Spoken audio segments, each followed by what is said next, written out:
자, 조은석 특별검사팀이 윤석열 전 대통령에 대해서 전격적으로 구속영장을 청구를 했습니다. 구속영장 심사는 9일, 그러니까 내일 오후에 열리는데, 그래서 결과는 아마 내일 밤 늦게 혹은 목요일 새벽쯤에 나올 것 같아요. 그렇습니다. 일단 구속영장 청구서가 굉장히 세세하게 보도가 됐는데, 구속이 필요한 사유에 대해서 이렇게 적었습니다. 일단 재범 위험성, 도망의 염려, 그다음에 증거인멸 우려, 특히 핵심 참고인들에 대한 회유 압박 가능성 이게 들어갔고, 범죄 중대성 이런 것들이 이제 사유로 적시가 됐는데, 윤석열 전 대통령은 내일 영장 심사에 이제 나오겠다 이런 의지를 밝혔다고 하는데, 구속이 될까 안 될까 이거 좀 많은 분들이 궁금해하시는 것 같아요. 어떻게 전망하고 계세요? 근데 일단 이 의미를 좀 짚어봐야 되겠습니다. 네. 윤석열 피의자는 이 특검은 위헌적이며 동시에 자신의 정당한 어떤 대통령으로서의 권한 행사에 사법적으로 유죄라는 전제를 내려놓고 하는 불법 수사다. 이게 기본 입장입니다. 네. 지금까지 그나마 특검에 출석을 하고 조금 약간 협조하는 모습을 비친 것은 특검이라는 사법의 실체의 존재를 인정한다는 의미가 아니고 구속이나 체포영장 발부에 대비해서 나왔던 것이죠. 네. 그러면서도 계속 그 절차적인 어떤 시비를 하고 하는데 기저에는 이 특검은 존재 자체를 인정할 수 없다는 데서 기본적으로 모든 전략이 나오는 거거든요. 네. 근데 그 특검에 의해서 구속된다는 뜻입니다. 네. 이렇게 보면은 이 사법 질서, 자칭 법치주의자라는, 이거 구속영장에 나온 표현입니다. 자칭 법치주의자라는 어떤 그 피의자가 이제 자기가 존재를 부정하는 특검으로부터 구속된다는 데 대해서는 이 전반적인 어떤 사법의 어떤 그 균형이 완전히 이제 특검 쪽으로 기운다는 이런 어떤 그 굉장히 중요한 의미가 있어요. 지금까지는 50일간 구속됐다가 석방됐지, 그 다음에 또 헌재 갔다가 돌아올 때 나 이기고 돌아왔어. 이러는 자기의 정신 승리의 모든 것이 이 구속으로 인해 가지고 저는 1차적으로 일단은 꺾이는 순간이다. 네. 그런 만큼 법리적인 논리도 중요하지만 이것은 이 장차 내란에 대한 어떤 사법적 책임을 묻는 가장 중요한 분기점이다. 이게 이번에 구속영장 발부라는 것이죠. 네, 그래서 법원이 인정만 해준다면 난 할 걸로 보지만, 그러나 그렇게 된다고 하면은 이제는 특검과 검찰과 법원이 이제는 어떤 일체의 다른 변수 없이 이제는 오로지 사법적인 진상규명과 책임 부과라는 이런 면에서 대한민국 민주주의가 이제 한 단계 올라서는 중요한 순간이다. 이 점을 나는 구속영장 심사 때 특검이 한번 웅변을 해야 되는 거다. 네. 그렇게 할 자격도 있고 그렇게 함으로써 국민들에게 그 내란 트라우마에 있어가지고 또 한 번의 어떤 해원을 해주는, 나는 헌법재판소의 파면 결정 이후로 또 한 번 이제 특검이 빛나는 순간 대한민국 사법이 민주주의의 승리를 가져오는 디딤돌을 놓는다는, 난 이런 웅변을 특검이 해야 된다고 봐요. 네. 이번에 구속영장 발부에 대한 의미가 굉장히 크네요. 그렇죠. 이런 식으로 들어보니까. 재판부에 호소를 함으로써 네. 이제 그것이 또 나와서 이제 시민들에게 주는 메시지가 있는 거고, 특검이 왜 필요한가를 국민들에게 널리 시위하는, 나는 여기까지 가져야 된다. 네, 심사에 가셔야 될 것 같습니다. 구속영장 심사. 그래요? 현장에. 글쎄 나는 발언권도 없고 그런데 이 방송으로 이렇게 알려드리는 게 나는 좋다고 보는 거죠. 네. 그래서 다들 보니까 사유가 뭐다 하는데, 물론 사유도 특수 공무집행 방해, 직권남용 해가지고 1월 3일부터 벌어진 체포 당시에 저항이 주되는 사유고, 또 경호처가 일부 무너지기 시작해서 그래서 이 진술이 나왔다는 것도 매우 중요합니다.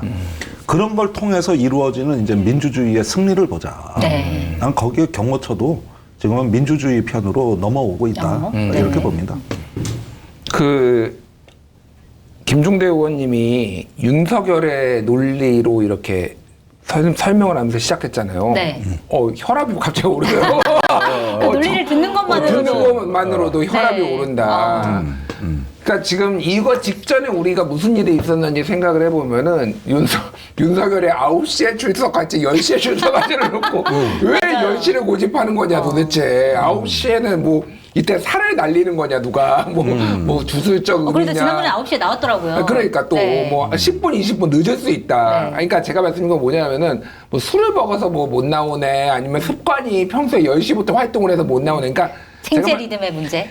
이게 얼마나 그러니까 내란 수괴가 우두머리가 이런 황당한 10시인지 9시인지 가지고 이렇게 신경절의를 벌이는 것 자체가 이게 전 국민적 스트레스였거든요. 맞아요. 네. 그러니까 이제 이게 어떻게 하면 한번 그 내란 우두머리 길을 꺾고 이제 이게 전환점이 된다라는 것도 맞고 그냥 국민적인 스트레스를 감안을 해도 판사가 웬만하면 구속할 것 같아요, 진짜로. 웬만하면. 대체적으로 구속영장이 발부될 것이라는 전망이 더 많긴 하더라고요. 근데 뭐 이것도 틀릴 수도 있으니까. 근데 저는 발부될 가능성이 더 높다라고 본 게 그 이제 언론 보도로 나온 거가 네. 다른 거보다도 이 여기 아까 말씀하셨지만은 핵심 참고인에 대한 회유 압박 가능성 이거가 굉장히 이게 사실은 이제 증거인멸하고 다 연결이 되는 건데 윤석열이 그냥 지금 밖에 나와 있는 증거인멸 총사령관인 것 같아요 지금. 네. 그래서 본인이 본인의 변호인들을 각 붙여가지고 김성훈 그 경호처 차장 진술할 때도 네. 김성훈의 진술이 변호인 있을 때와 없을 때가 바뀌었다. 네, 윤석열이 보도가 나왔죠.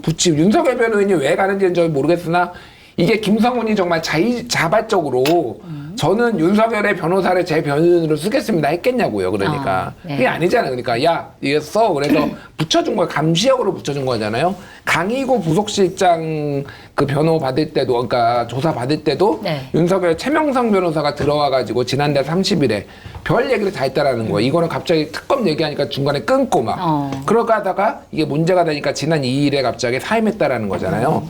그러니까 이게 이런 것들이 사실은 뭐 총을 꺼내서 뭐 보여줘야 되네 이런 내용들보다 그냥 이게 핵심인 것 같아요. 그러니까 이러기 때문에 네. 구속을 해야 된다라는 거가 상당히 저는 설득력이 있게 들려서 아마 판사가 그걸 감안하지 않을까 생각이 들어요. 네. 정말 이게 상징적인 의미, 그러니까 특검의 수사에 대해서 정당성을 부여하면서 동시에 이제 국민들의 어떤 쌓여왔던 트라우마를 해결해주는 방식의 특검 그 구속영장 밟을 수 있겠다 이런 생각이 좀 드네요. 네. 그런데 이번에 또 충격적이었던 게 구속영장 청구서에 그러니까 윤석열 전 대통령의 발언이 소개가 돼가지고 많은 사람들이 깜짝 놀랐는데 뭐 예를 들어서 특공대 뭐 걔네들은 총 쓸 실력도 없다. 경찰은 전문성도 없고 총은 경호관들이 훨씬 잘 쏜다. 경찰은 니들이 총기를 가지고 있는 것을 보여주기만 해도 두려워할 거다. 총을 가지고 있다는 걸 좀 보여줘라. 이런 워딩을 했다라는 게 이 구속영장 청구하면서 거기에 이제 기재가 되어 있는데 그러니까 굉장히 많은 이제 조간 신문을 보니까 다들 이제 충격적이다 이런 반응이더라고요. 어떻게 좀 보셨어요? 아니 자기는 부동시라서 군대 면제인데 경찰이 총을 잘 쏘는지 안 쏘는지 지가 어떻게 알아? 무슨 근거로 이거 판단을 한 거야 도대체? 아니 한쪽 눈으로 보면 총은 더 잘 쏴요. 아 그런가 이렇게? 아, 원래 한쪽 눈 이렇게 가리고 쏘나요? 원래 특등사수는 양쪽 눈을 다 써요. 예. 근데 사람이 보통 사람들은 한쪽 눈을 감는 경향이 있죠. 그러니까 저는 이게 이제 가장 뭐 충격적이었다 뭐 이게 막 기사도 많이 나왔는데 네. 이게 되게 궁금한 게 우리 뒤에 여기 원고에 써 있는데 이거를 지금 윤석열 변호인 측이 공개를 했다라는 주장이잖아요. 맞아요. 그러니까 특검팀에서는 그거 참 희한해. 그렇게 주장하더라고요. 그러니까 그게 이제 그 근거로 주민등록번호가 네. 이제 공개돼 있는데 이거는 특검 쪽에서는 그렇게 하지 않는데 뭐 하여간 뭐 그랬다라고 이제 하는데 이게 누군지는 사실 말은 모르겠어요. 근데 그게 만약에 사실이라면은 네. 그것도 이제 기싸움으로 보시는 분들도 있지만은 뭔 생각으로 이걸 공개했냐. 그러니까 굉장히 불리한 내용인 것 같은데요. 내용이 다 여론을 급속도로 윤석열에 대해서 급속도로 악화시킬 수밖에 없는 내용으로 가득하잖아요, 지금. 근데 이거를 왜 윤석열 변호인이 이걸 공개를 했지? 그게 사실이라면 네. 제정신이 아니구나. 그러니까 제가 보기에는 다 이 정무적 판단들이 안 되는 사람들이다. 만약에 사실이라면 그런 생각이 들어요, 진짜로. 예. 그러니까 뭔가 뒤집어 씌우려고 하지 않았을까요? 뒤집어 씌운다 누구에게? 아니 이런 것들이 유출이 돼서 네. 상당히 보도가 되더라도 이제 딱 잡아떼 버리면 그만이니까 사실 뭐 기자한테 어떻게 입수됐는지는 언론이 안 밝히고 있단 말이야 아직까지. 네. 단지 변호인이 등사를 해 가고 나서 유출이 됐다. 아, 등사에 가고 나서 보도가 됐다. 예, 그리고 네. 그 변호사가 누구다. 여기까지 이제 특검이 보는 거 아니겠습니까? 네.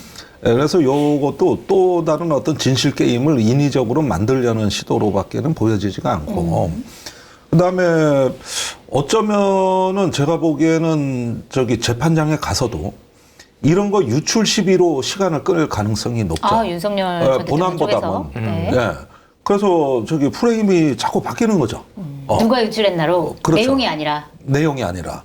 예, 이렇게 계속 절차적 시비를 만드는 게 원래 그분들 저 전략이거든요. 예, 그렇게 되니까 조사받을 때도 그렇고 왜 조사자가 검사가 아니냐, 또 9시에 나오라 그러면 9시 15분까지 나오겠다. 뭔가 이렇게 예기치 않은 변수를 자꾸 만드는 거죠.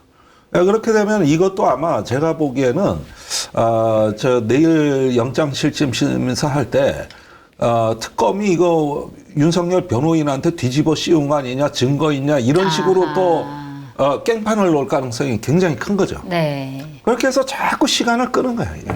시간이 길어지겠죠. 내일도 보니까 그러면은 구속영장 발부 결과가 좀 늦게 나올 가능성이 크겠네요. 좀 늦게 나올 가능성이 크다고 봅니다. 뭐 국민들 입장에서는 좀 빨리 나와가지고 빨리 구속이 됐으면 좋겠다 이런 생각을 할 텐데 어쨌든 그건 지켜보도록 하고 그 다음에 그 윤석열 전 대통령 구속영장에 한덕수 전 총리와 기타 등등 이름이 나오는데 공범으로 적시가 되어 있습니다. 피의자, 그러니까 여기서 피의자는 윤석열이죠. 피의자는 강희구, 한덕수, 김용현과 공모해서 뭐 예를 들어서 비상계엄 선포문을 허위로 작성했다 이런 이제 대목이 나온다고 하는데 한덕수 전 총리 같은 경우에는 계속 빠져나가려고 노력을 하는 것 같은데 이렇게 공범으로 적시가 됐으면 사실 한덕수 전 총리도 곧 구속될 가능성 이런 것들이 좀 높아 보인다. 어떻게 생각하고 계세요? 아니 그러니까 이 부분에 대해 가지고 언론이 조금 심층적인 해석을 해줘야 되는데 네. 이게 굉장히 보도가 좀 부실해요. 요거는 내가 간단하게 정리를 해드릴게요. 네. 우리나라가 총 8번인가 9번 계엄 선포한 적이 있습니다. 근데 계엄 선포문이 없는 유일한 계엄이 이거 한 건입니다. 선포문이 없는 계엄이. 네. 모든 계엄은 계엄 선포문이 있는 거거든요. 네. 심지어 전쟁 중에 부산 정치 파동 1951년 그거 최초의 계엄인데 그때도 있었습니다. 아니 계엄 선포문이 없는 계엄은 있을 수가 없는 거예요. 네. 근데 이게 왜 이렇게 꼬였느냐. 12월 1일 날 윤석열을 찾아간 김용현이가 3건의 문서를 보고합니다. 담화문, 선포문, 포고령. 다 구색을 갖춰서 빈틈없이 준비해 갔어요. 근데 이제 포고령 몇 개를 손본 거죠. 그 전국민 통행금지라든가 네. 이런 것들이 이제 약간이 있는데 선포문은 손보았다는 얘기가 없어요. 자, 그리고 12월 3일이 된 겁니다. 그래서 뭐 비상 국무회의라고 국무회의 같지도 않은 국무회의가 열렸어요. 거기에서 회람된 거는 선포문입니다. 그러면 요 문서는 나와 있었던 거고 네. 요거를 구색을 갖춰 사인만 하면 되는 건데 네. 이게 김용현이가 이제 시간에 쫓겨가지고 어떻게 일처리를 했냐면은 저기 그 대통령 담화가 끝나자마자 그냥 국방부로 왔어요. 네. 그런데 국방부에서 박안수 계엄사령관한테 포고문을 준 겁니다. 그러면서 이거 빨리 포고령을 발령해라 그러는데 참모들이 선포문이 없어서 포고령을 이거 발령할 수가 없는 겁니다. 네. 근거 문서가 없다 이거지. 그리고 대통령 담화는 TV로 보다가 말다 그래서 뭐가 뭔지 모르겠고 그러면 딱 정리된 선포문이 있어야 되는데 네. 김용현이가 그거 내가 갖고 있어 하면서 딱 꺼내는 거야. 네. 그러면은 사실은 이거는 국방부 장관이나 이런 양반이 국무회의에서 이제 이거 심의를 했다 그러면서 지가 대충 발표하면 아마 그런 줄 알았을 거야. 근데 참모들이 이거 발표해 그러니까 계엄 선포문은요 국무회의 열어서 심의하고 발표하는 건데 국방부 재량이 아닙니다. 네. 우리가 발표하면 이거 큰 문제가 될 겁니다. 사실은 벌써부터 이 조금 거부감이 있었던 거지 참모들은. 그러니까 김용현이가 그럼 빨리 대통령실 연락해서 그쪽에서 내보내라 그래라 이렇게 지시를 했는데 네. 문제는 대통령실 누구한테 연락을 해야 되는지 모르는 거야 참모들이. 네. 그래서 전화란 전화 다 돌렸나 봐요. 근데 안 받은 전화도 상당히 많았다 그래. 그러다 보니까 시간이 촉박하게 지금 계속 가고 있거든. 11시가 거의 다 된 거예요. 네. 그러니까 더 이상 기다릴 수가 없으니까 이제 11시가 넘어서 안 되겠다. 그냥 포고령 먼저 내보내라. 이렇게 된 거예요. 그럼 절차적으로 굉장히 심각한 문제가 있는 거네요. 그렇죠. 그래서 11시 반에 포고령 1호가 나간 겁니다. 그런데 이제 계엄이 그 뒤에 이튿날 새벽 1시 3분에 해제가 되고 이제 가만히 생각을 해보니까 민정수석 김주현의 아이디어였죠. 야, 이거 문서로 해야 되는데. 사인이 있어야 되는데. 선포문이 없네. 그러니까 지도 법전을 찾아보고 요거 어디 갔나 여기 어디 갔나 나중에 절차 문제가 될까 따져본 거예요. 그리고 급히 안가해서 5인이 만난 겁니다. 네. 그래서 여기서 이제 선포문이 있어야 돼. 이거 없으면은 이거 계엄 효력도 문제가 될 수 있어. 계엄 선포문이 없는 계엄이 어디냐. 이렇게 되니까 5일날 강의구 부속실장이 움직여서 이 문제 가짜 계엄 선포문이 사후 선포문이 만들어진 이 거다. 사후 선포문에 사인을 받으러 국무총리 공간으로 찾아간 거예요. 네. 5일날. 네. 네, 이게 전말입니다, 이게. 그래서 이래서 조작이 된 거예요. 사인은 했으나 나중에 그게 문제가 될 거를 그렇죠. 우려해서 이게 폐기해달라. 엄연히 이렇게 문제가 얘기하고. 되니까. 그런데 여기서 한덕수, 김용현, 강의구, 심지어 윤석열까지도 이제 선포한 계엄이 실패는 했지만은 법적인 절차에 문제가 없도록 사후 마사지 작업이 들어간 거예요. 네. 근데 이 계엄 선포문이 없다는 건 치명적 결함이거든. 그래서 이 부분이 결국은 어떻게 마사지를 해서 좀 만들어 보려다가 계엄 해제까지 돼서 이렇게 되면은 국무위원 중에 또 배신자가 나올 수도 있고 이러니까 결국은 없던 일로 다시 또 이게 바뀐 겁니다. 이게. 그럼 그 과정에서 한덕수 전 총리의 역할, 책임 이거는 어느 정도 수준으로 있다고 보세요? 아니 한덕수가 제일 먼저 사인을 해준 겁니다. 네. 그래가지고 이 국무회의를 합법화 정당화한 거예요. 그리고 선포문이 존재한다로 말이 바뀐 겁니다. 이 순간에. 근데 8일 날, 그 전날 김용현이가 검찰에 걸어 들어간다고. 네. 그러면서 김용현이가 사인을 하고 들어갔지만은 김용현이가 구속되는 게 이게 불안한 거예요. 이것도 그러면은 거기 들어가가지고 국무회의에 대한 어떤 진술을 할 텐데 여기 지금 국무위원들 말이 다 다르더란 말이에요. 그리고 선포문에 사인한 적 없다. 국무위원들하고 이 얘기하고 김용현이가 적법한 국무회의를 통해 사인을 받았다. 이게 안 맞으면 이게 문제가 되니까 김용현 구속되는 걸 보고 한덕수가 입장을 바꾼 겁니다. 그래서 강의구한테 전화해가지고 야 이거 안 되겠다. 없었던 일로 하자. 이렇게 된 거예요 이게. 그렇군요. 네. 일단 절차적으로 어떻게 되는지를 좀 살펴보고서는 결정을 한 거네요. 그렇습니다. 그러니까 이게 헌법재판소에서 이상민 행안부 장관이 국무회의에서 그렇게 심도 있게 한 적 없다, 뭐 한다.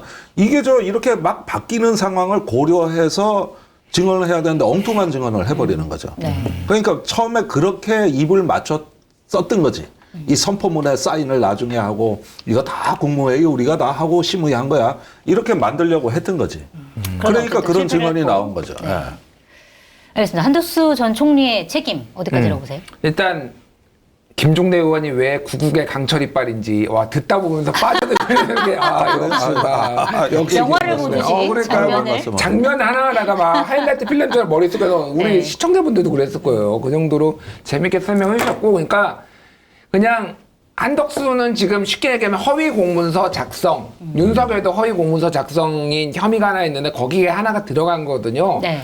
이제 내란 동조로 저는 추가로 들어갈 거라고 봐요. 그러니까 이거는 일단은 네. 걸어놓은 거예요. 사실 허위 공문서 작성은 걸어놓은 거고 결국은 저는 구속될 가능성이 높다고 보지만은 당장은 아닐 거라고 봅니다. 그러니까 허위 공문서 작성만으로 전직 총리를 구속하기에는 조금 그거는 약해요. 그러니까 네. 그리고 증거인멸 도주 우려 막 이런 것들 하면 근데 이제 이게 내란 동조 혐의면은 그게 커지잖아요. 지금 거기를 가기 위한 그런 징검다리를 지금 놓은 게 아닌가. 그래서 한덕수를 압박하기 위해 지금 여기에다가 윤석열 구속영장에다가 이제 넣은 게 아닌가 그렇게 보여요. 네. 아직 다 나온 게 아니군요. 원내권팀에서 한덕수 전 허위 총리 관련해서. 공문서만 하면은 이거 처벌이 그렇게 세지 않아요. 예. 집행유예 나올 수도 있어요. 그럼 한덕수는. 네, 그렇죠. 그런데 이제 한덕수가 피의자로 되고 했던 거는 제가 지금 말씀드린 이정황 때문입니다. 그러니까 이상민이 헌법재판소 가서 위증한 거. 네. 그 국무회의가 정상적으로 열렸고 계엄을 심의했다고 하는 쪽으로 한덕수가 5일 날은 분명히 가 있었던 거예요. 그렇게 해서 국무위원들 말을 다 맞추려고 하다 보니까 너무 범위가 크고 안 맞는 겁니다. 이게 그 상태에서 김영현이 구속된 게 결정타였던 거지. 이렇게 하니까 따로 대책회의를 할 시간이 없는 거예요. 국무위원들을 모아가지고. 그러면 한덕수가 이게 아주 노회한 관료거든요. 그래서 가만히 생각해 보니까 이거 입을 맞추려면 다 모아서 아니면 누가 일일이 찾아다니면서 이걸 다 입을 맞춰야 되는데 그럴 수가 없으니까. 노출될 가능성이 크고 그렇겠죠. 지금 막 그 소환 들어가고 막 구속 들어가고 그러니까 때가 늦었다고 보니까 조작을 해놓고 그 조작한 걸 다시 은폐해야 하는 거죠. 이렇게 함으로써 계엄을 합법화하기 위한 어떤 그 한덕수와 강의구가 만든 요것이 무산되면서 윤석열한테 보고를 한 겁니다. 아, 이거 했다가 더 큰일 납니다. 그러니까 윤석열도 이 법을 잘한다는 사람들도 이럴 때 보면 어린 애들 같다니까. 아, 진짜로 이럴 때 딱 자기가 어떤 거 중심에 서버리면은 어린 애가 되는 거예요. 네. 그래서 그래가지고 받아들여가지고 그렇죠. 이래가지고 없애기로 한 거죠. 알겠습니다. 그런 여러 가지 과정들이 뭐 특검 조사나 아니면 나중에 재판에서 더 밝혀질 텐데 일단 아까 뭐 김준일 평론가님이 말씀하신 것처럼 김성훈 전 경호처 차장 이 진술에 대한 내용들이 좀 많이 달라졌다. SBS 단독으로 나온 건데, 그러니까 일단 윤석열 변호인단이 같이 들어갔을 때 나오지 않았던 얘기들이 변호인단이 빠졌을 때 다른 얘기로 나오더라. 이런 얘기들이 이제 보도가 됐는데, 그러면은 의원님이 보시기에도 윤석열 변호인단이 좀 그러니까 증거인멸이라든지 아니면 회유 협박 이런 것들이 좀 이런 관계자들한테 있었을 거다 이렇게 좀 보고 계세요? 어떻게 보세요? 예, 저는 지금까지 모든 재판이나 어떤 증인들의 태도에서 그건 일관되게 예, 항상 말 맞추기가 지금까지 자행돼 왔고 네. 한 번도 그게 소골이 넘어간 적이 없는 집단입니다. 이 집단이. 예, 그리고 어떻게 보면은 극우망상에 변호인들이 더 깊이 중독돼 있는 듯한 이런 어떤 그 양상이기 때문에 저는 분명히 어떤 그 변호인들을 통한 메신저 활용 이것이 이루어졌다 이렇게 보고 무엇보다도 김성훈의 이제 진술 변경은 굉장히 중요한 의미가 있습니다. 네. 이건 아마 김성훈 자체 의지라기보다는 최근에 경호처장 차장을 이재명 정부가 굉장히 신속하게 인사를 했습니다. 그 방송 자주 나오던 박관청 경정도 지금 차장으로 가 있단 말이에요. 네. 그리고 5개 경호처의 주요 직위를 바로 인사 조치해서 직무 배제를 했거든요. 그때부터 사실상 경호처의 어떤 균열은 시작이 됐다. 그 전에도 있었지만 그러면서 이제 시그널이라는 암호 메신저. 네. 예, 그 프로그램이 결정적인 역할을 했던 것 같아요. 어떤 역할이요? 아니, 이제 이런 메신저를 통해 가지고 윤석열이 총을 보여줘라. 그다음에 메신저를 통해서 전현직 국군 통수권자의 안위만을 생각하라. 그러니까 김성훈이가 숭고한 뜻을 받들겠습니다. 이렇게 했던 것들. 이런 부분들이 이제 쭉 나오면서 거기에다가 추가 증언이 경호처로부터 나온 거예요. 그걸 가지고 특검이 추궁을 한 것이죠. 그래서 김성훈을. 그거를 만약에 이게 없었다면 저렇게 빨리 소환을 했을 리가 없어요. 그게 신속하게 특검팀으로 들어왔다. 네. 그걸 가지고 김성훈을 소환해서 추궁을 한 것이다. 이러니까 부인할 수가 없다. 무너지더라는 거죠. 네. 알겠습니다. 김성훈 처장 같은 경우 그러면은 그러니까 사실 그 이후에 이제 SBS 보도 이후에 또 나온 보도를 보니까 김성훈 처장 같은 경우는 나는 그런 지수를 한 적 없다라고 또 부인한 보도도 있긴 하더라고요. 그러면은 이 경호처의 어쨌든 핵심 인물이 이 사람인데 앞으로 진실이 또 바뀔 가능성 이런 것들이 있을까요? 어떻게 보세요? 근데 기본적으로 윤석열과 그 내란에 같이 했던 사람들은 이념 공동체가 아니에요. 그러니까. 네. 그러니까 이게 이익 공동체이기 때문에 기본적으로 김성훈도 김건희와 윤석열에게 충성을 다했던 게 제가 뭐 김성훈한테 물어본 건 아니지만은 그동안의 언론 보도나 이렇게 나왔던 정황들을 보면은 본인이 빠르게 승진하기 위해서 사실은 소프트웨어 하던 사람이었잖아요. 김성훈 경호처에서. 그런데 김건희한테 잘 보여가지고 이제 뭐 마이바흐 차도 보내고 뭐 풍선도 생일날 막 여사님 막 뭐 해주고 고기도 막 잡고 고기도 잡고 노래방도 막 배에서 노래방도 하고 막 이렇게 막 별 짓을 다 해가지고 한 거죠. 그러니까 이념 공동체가 아닌데 이익이 없어졌어요, 이제는.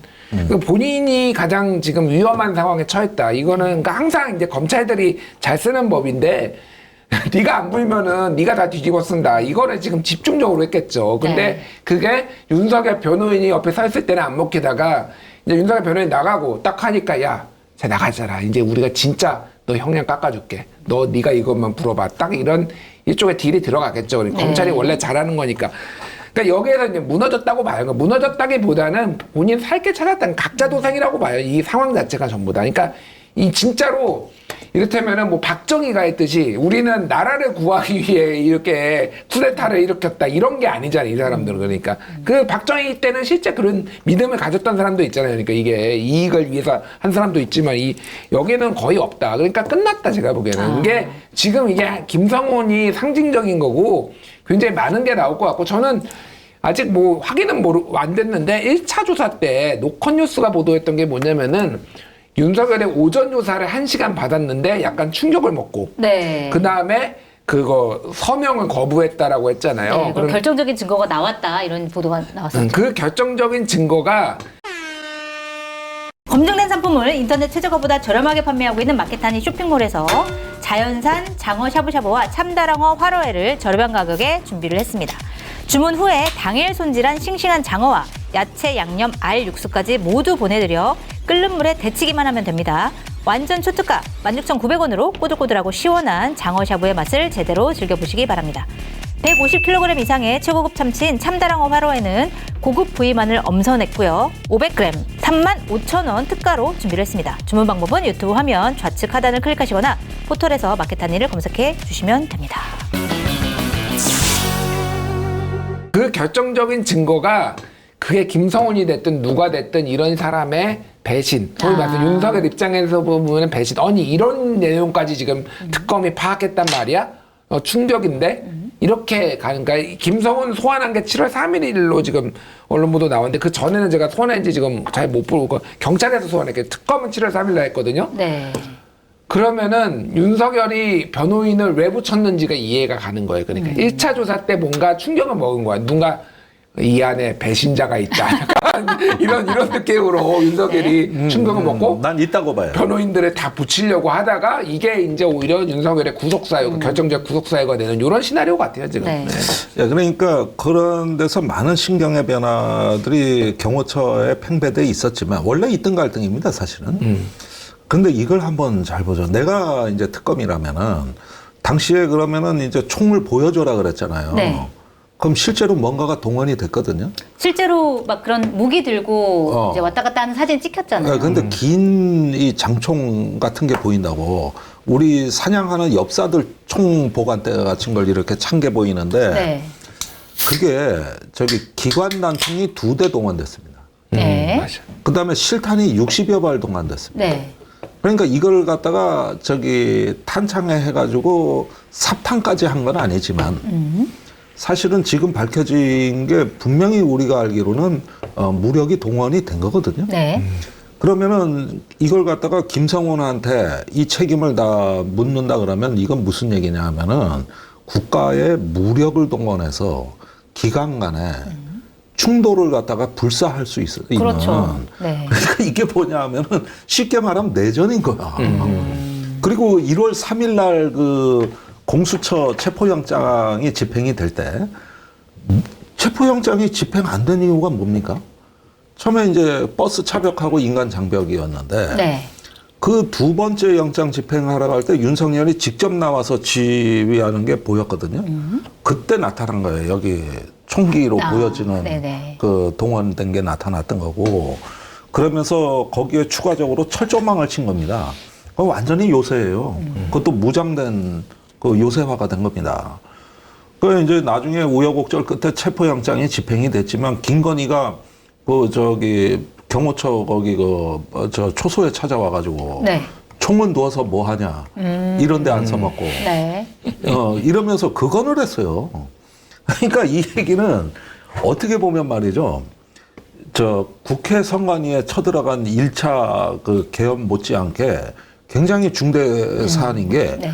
내가 알기로 대한민국이 민주화 이후로 어떤 기관이 이렇게 공무 집행을 하는데 무력으로 저항한 건 나 이거 한 건 외에는 알지를 못합니다. 맞아. 그 당시에도 보도가 굉장히 위험하다. 체포영장 집행하는 과정이 경찰과 경호처 사이에 무력 충돌이 발생할 가능성에 대해서 굉장히 우려하는 보도들이 많이 나오긴 했었어요. 그래서 공수처가 권한을 포기해버렸어요. 네. 이러니까 이 심각한 상황은 뭐냐면 난 그때가 대한민국이 가장 충돌의 위험이 컸던 시기였다고 보는데 진짜 무력과 무력이 대치하는 상황까지 갔던 거거든요. 이렇게 되니까 뭐 55경비단, 33경비단에 막 병사들이 동원 못 되도록 국방부 차관이 공문을 보내고 아이고야 이거는 뭐야 우리 병사들은 투입하지 마 이런 거였거든. 네. 이거는 실제 위험했기 때문에 그런 거예요. 단순히 합법 불법의 문제가 아니에요. 그거는 법은 멀고 주먹은 가까운 거예요. 일단은 총이 있는 거고 심지어 경호처 배석 부대는 미사일도 있어.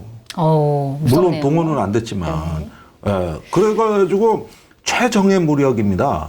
그런데 윤석열이 뭐라 그랬습니까? 경찰 애들 총 쏠 줄 모른다. 특공대. 사실은 그것도 거짓말이야.